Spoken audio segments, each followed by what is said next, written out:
Tinapay mula sa langit. A daily morning devotion with CRC family.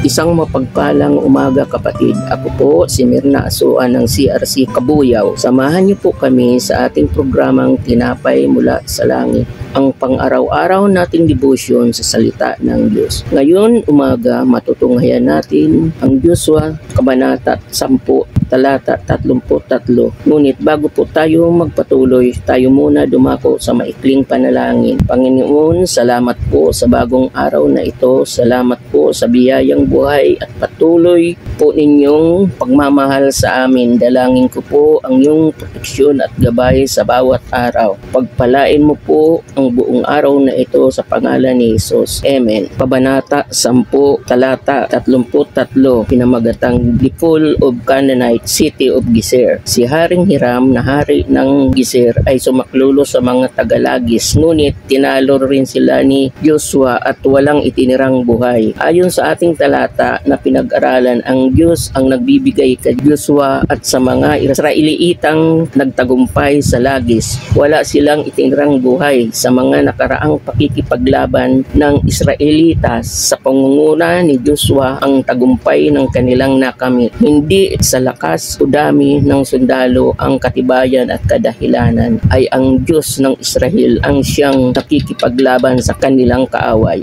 Sa pagsunod sa salita ng Diyos, ang tanging paraan para makamit ang tunay na tagumpay. Sa Diyos walang imposible. Kahit gaano kahirap ang sitwasyon, huwag mawala ng pag-asa. Ang Diyos ay makapangyarihan at kayang baguhin ang lahat basta may pananampalataya, ay may milagro. Sa Joshua 1:9 ay magpakatatag ka at lakasan mo ang iyong loob. Huwag kang matakot sapagkat akong si Yahweh na iyong Diyos ay kasama mo saan man magpunta. Sa Diyos ang papuri. Sa ating conclusion, ang pagsunod sa kanyang salita at tagubilin ay siyang susi para maisagawa ng Diyos ang mga imposibleng bagay. Ayon sa 1 Corinto 15:59 MBB, magpasalamat tayo sa Diyos sapagkat tayo'y binigyan niya ng tagumpay sa pamamagitan ng ating Panginoong Jesucristo. Amen. Heavenly Father, thank you for this new day and this opportunity to start. Please fill my word, your love and grace. I face the day ahead.